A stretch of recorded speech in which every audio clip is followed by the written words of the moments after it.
Hello, people. So, elephants in the video / room. I have not made a true crime time in a while. I have been busy. I got 2 new jobs, so that classifies as busy. But also, this is my first case where I had to research it a bit differently. Let me explain. So with my first 4 true crime time videos, I was digging for any more details I could find for.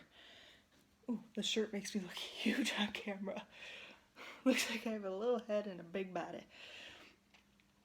Anyway, for my first 4 true crime times, I had to dig and dig to try to find more details and more info on these cases.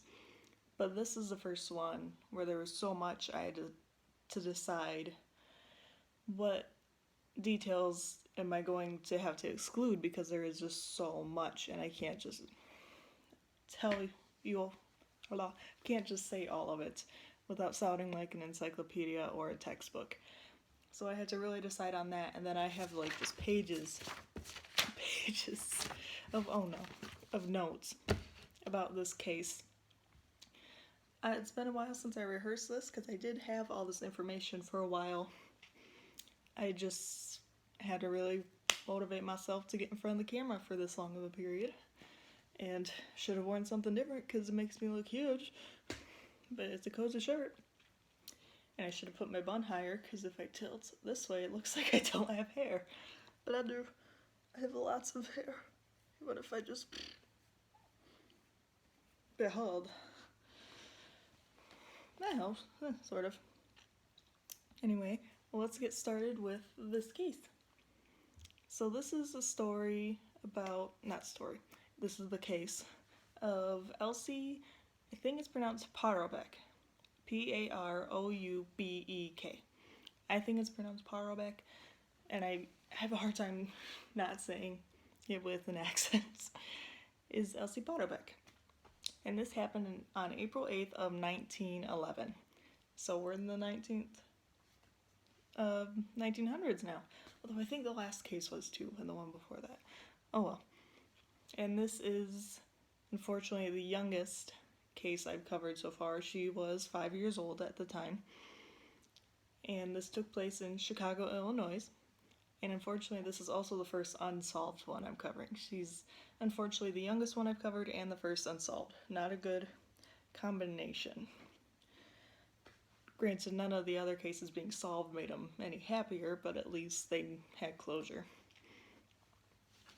Anyway, so little Elsie, adorable little girl. There's actually some photos of her. They might be drawings, but there's still photos I can put in the video.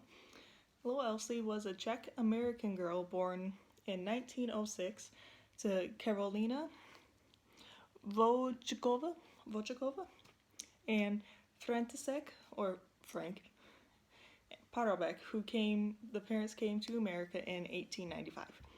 And she was their 7th child. It didn't say she was their youngest or their last child. It just said she was the 7th.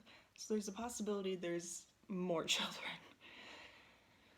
And Frank was a painter, and Carolina stayed home, obviously to take care of their dozen children, because it'd be very expensive for daycare for all those kids. And they had a decent life. I mean, they were able to live pretty much downtown Chicago. They had an apartment, which was probably really crowded with all the kids and them. But I mean, it wasn't like an atrocious apartment. They were happy. They had a good little life. Granted, I know downtown Chicago is probably very differently priced than it was in 1911. I understand that, but still. It was a hot spot, still. And like I said, she was a very cute little girl. They would get tons of compliments. Well, she would get tons of compliments from strangers and just anyone who saw her, because she had the cute little blonde hair and she got the rosy red cheeks. And I think really pretty blue eyes. I can't remember if it was blue. I don't think they were brown. She just really cute little girl. And I think she always had a bow in her hair, which made it even more adorable. So on the morning of April 8th, 1911, the day of our story, as I mentioned, Elsie left her home, which was 2320 South Albany Avenue, I don't know if that's the name of the street anymore, to go visit her aunt. And this was Carolina, her mother's sister, who lived just around the corner at 2325 South Troy Street. Again, I don't know if that's the current name of the street. And then on her way there, she ran into her 9-year-old cousin, Josie Trampota, which was the aunt's daughter's house she was going to. So they ran into each other and were hanging out. So Elsie and her cousin and other children that were just already hanging out on the street, because they were listening to an organ grinder who was like playing, trying to get tips. I'm gonna have to just put a photo of an organ grinder in here because I can't begin to describe it, nor do I have time to describe this. And this was right near her aunt's gate. So she practically was at her aunt's house. She was just distracted by the organ grinder, as anyone would be. And eventually, after listening to the music and playing with each other, hanging out, the organ grinder left to go to a different street corner, try to make some tips on some other corners.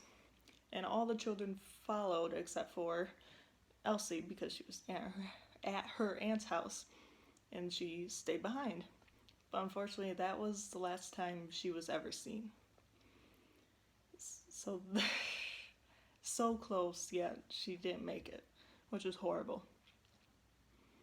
So Carolina, which is Elsie's mother, went to her sister's house a few hours later to learn Elsie had never arrived, and which seems crazy, both had assumed she had gone to a friend's house to spend the night, a 5-year-old in downtown Chicago. They're like, oh, she went to her friend's.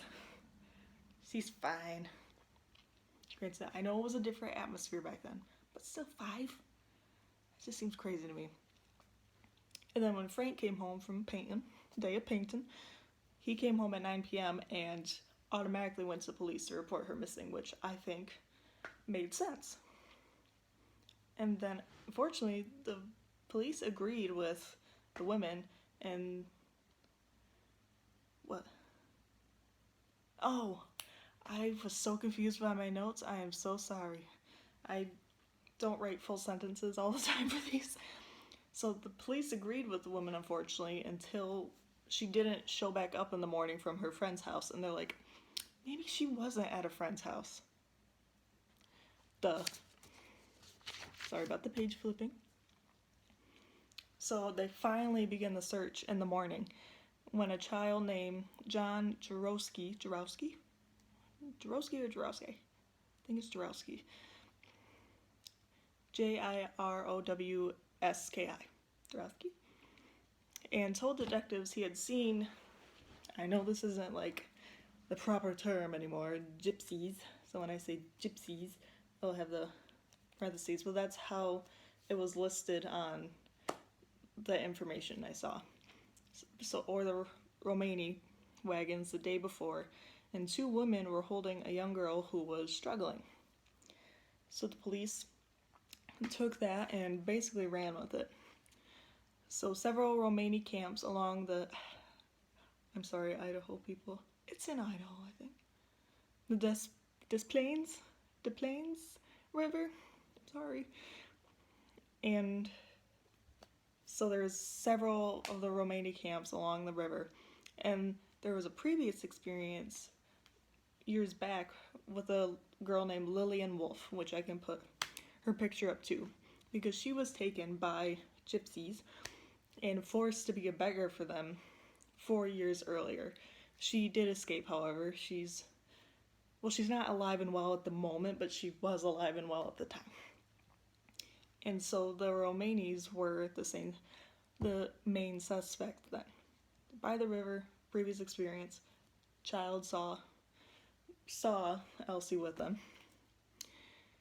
And so Frank then offered his life savings of $50, which sounds really low, because it is, but in today's terms it'd be $1,165 about, as a reward for Elsie.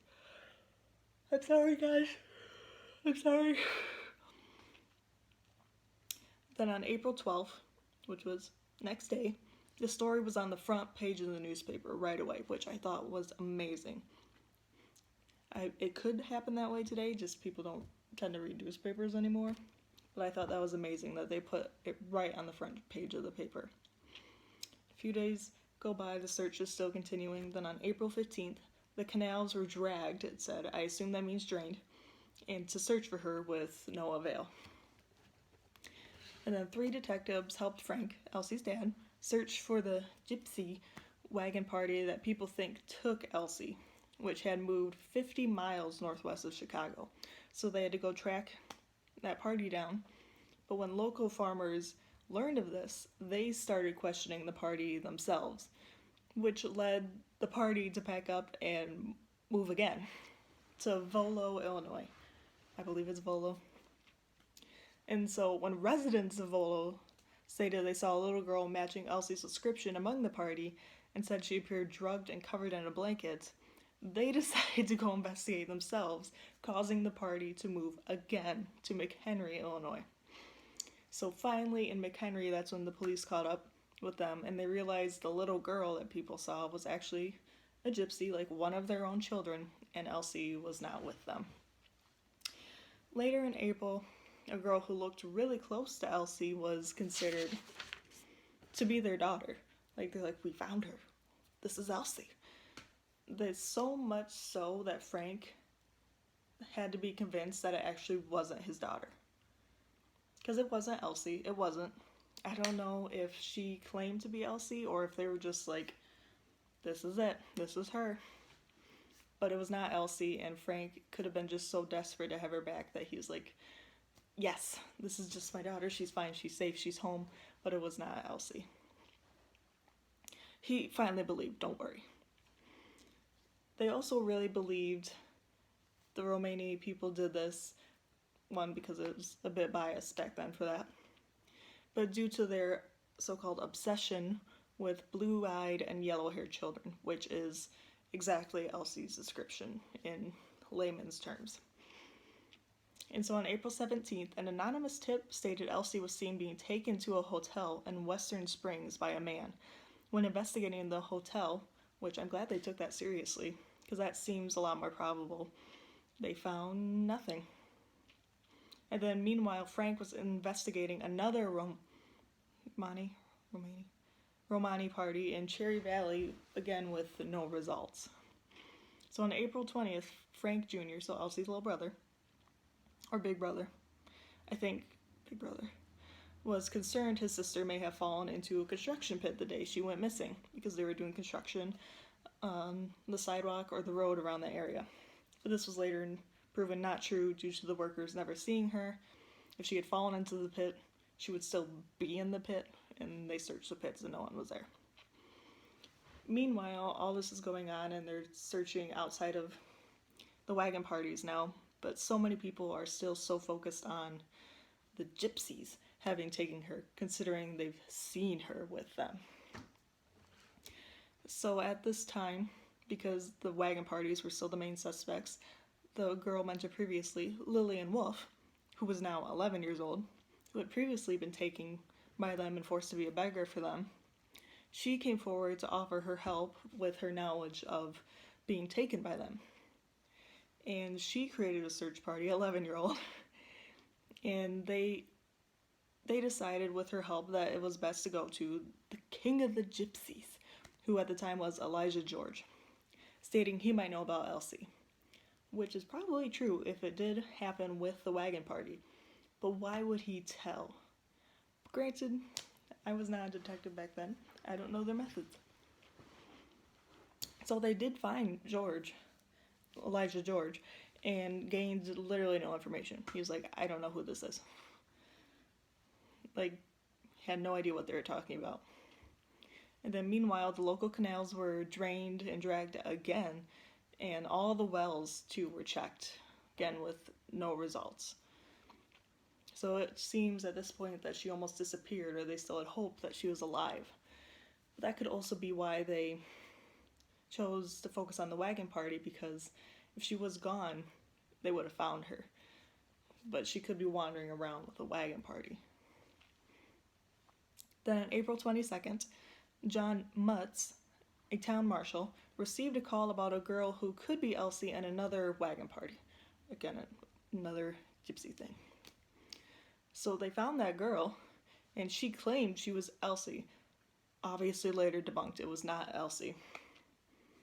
Which I was thinking later on this, I'm like, if she truly looks like Elsie and is not one of their biological children and she was trying to get away from them, I hope they did help her. They didn't just like go back. They didn't just shoo her back to the where she didn't belong. So hopefully they did help her and she's reunited with her family, if that is the case. So the next day, on April 23rd, hundreds of people, mainly kids, a lot of kids, loved Elsie. She was a very sweet little girl. And they were searching every place they could and digging up any area that looked recently messed with, even in the slightest. Again, with no luck. And this is at this point they started to believe Elsie was no longer alive. Because she was 5 years old, the chances of her faring well on her own, if she had escaped, is very slim. Sorry. Why am I yawning? So also on April 23rd, a witness said he saw Elsie talking to an unknown man the morning she went missing, like near her aunt's gate. Now this, I think, is a really key part to it, in my opinion. I wish he had almost come forward sooner, because that seems pretty essential, especially in today's ways. But if he didn't know the person, that didn't mean Elsie didn't. If she was by her aunt's gate, maybe it could have been her uncle, for all we know. It never really delved further into who that mystery man was. And then on April 29th, another call about a girl looking like Elsie in a Romania camp was investigated with, you guessed it, no results. And around this time, the search was spreading to Wisconsin and Minnesota to try to find Elsie. And unfortunately, they were having no luck, even statewide search. And during this time, unfortunately, Frank was receiving insulting letters in English about how people hated them, and that's why Elsie was taken away, because they were Czech, and they were discriminated against in this area, and people just didn't like them, I guess. They seemed like a very nice family, but just mean people. But because he can't read English, he had to have a friend read them for him, which I feel like is even worse. But instead of keeping the letters for like maybe proof or some help in the case, he did burn them because he was so mad. Which I can't entirely blame him, but he should have kept at least one. And then almost every officer in the area was somehow involved in the search in the city, and thousands were starting to help search.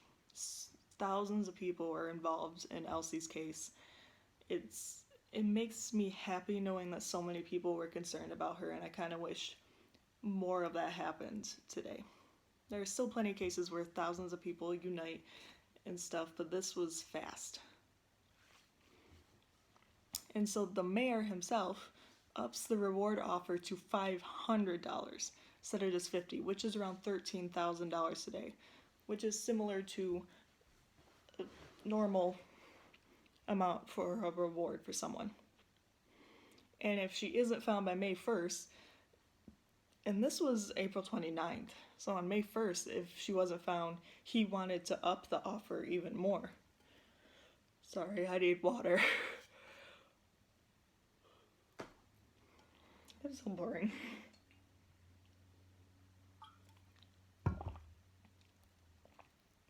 Around this time, didn't say the specific date, another tip, this time from Arkansas, stated the Romani party that went through town had about 18 children with them that looked not of Romani background. I don't know if they investigated into this. I didn't see info on that. I don't think they did, because none of them seemed to match Elsie's description. They were just telling people, these don't look like their children. So hopefully they took care of it, and with their police, not sending the Illinois police all the way down there. And then, I'm sorry, when I talk a lot, I tend to yawn more, and I don't know why. But on May 1st, most police had given up on the idea that Elsie was taken by the Romani people, which finally, because it seems to be no, they have not taken her. They would have found something by now. And due to... they excluded the Romani... I messed up on my notes again. Due to them thinking the Romani people were innocent now was because over 25 different parties have been searched with no luck at all. No tips, no clues, or anything. And then also on May 7th, Frank and Carolina, Elsie's parents, were investigated themselves, seeing if there was anyone who would want to harm them, because with the letters coming in, they're like, maybe this was surely a way to get back at them. So 2 days later, on May 9th of 1911, an electrical engineer working for the Lockport power plant near Joliet, which is 35 miles outside of Chicago, saw a body floating in the canal. The body was retrieved and was said to be Elsie. That night, the family was alerted and could go see her at the funeral home in town. They sent her to the funeral home where they lived. And then when seeing Elsie, this is a quote, "The clothes look like Elsie's, but the face, I can't recognize it. Her mother alone can tell." Because she was so badly abused and just decomposing a little bit. Not drastically, because it had only been less than a month. But when Carolina came in, her mother, she knew it was her daughter. And they believed Elsie to have been in the water for a month. And everything in the description matched except her eye color. That could not be determined. I don't know if that meant because her eyes were gone, unfortunately, or if just being in the water long enough and the pigment faded. I don't quite know, or if they didn't want to open her eyes out of disrespect. But everything else matched, and it was Elsie. But her parents were really stuck on the idea that she was murdered by gypsies. Then the autopsy reported no water in her lungs, so it was not drowning that killed her. It was most likely she was raped, strangled, and disposed of in the water, although it can't be certain because she's no longer here to tell us what happened. And police had some theories of who could have done it, but nothing came from it, unfortunately. And then her funeral was funded by donations because the family had run out of money trying to find her. And her funeral was at 10 a.m. on May 12th of 1911 on their front lawn. And the reason they couldn't attend the funeral home because, well, they didn't have a ton of money. I'm sorry. But also because reports stated between 2,000 and 5,000 people attended her funeral. Because so many people were invested in this case, loved Elsie and their family, were just so heartbroken over their 5 little girl being possibly raped and definitely killed. And so the people were just lined up in the streets giving their respects. And she was eventually buried in Bohemian National Cemetery. Then the whole police force started the search for her killer after the funeral had passed and called upon all the people of the state to interest themselves in the case to help, giving out any clues. Basically how people say if you know anything, call the tip line. So they're basically doing that. And then the main suspect was a man named Joseph Canesti, which he lived in a hut near the canal and was frequently seen near the Paroubek home and with children in his hut. Yeah, he's creepy. But before they could question him, he jumped in front of a train and was cleared of wrongdoing 5 days later.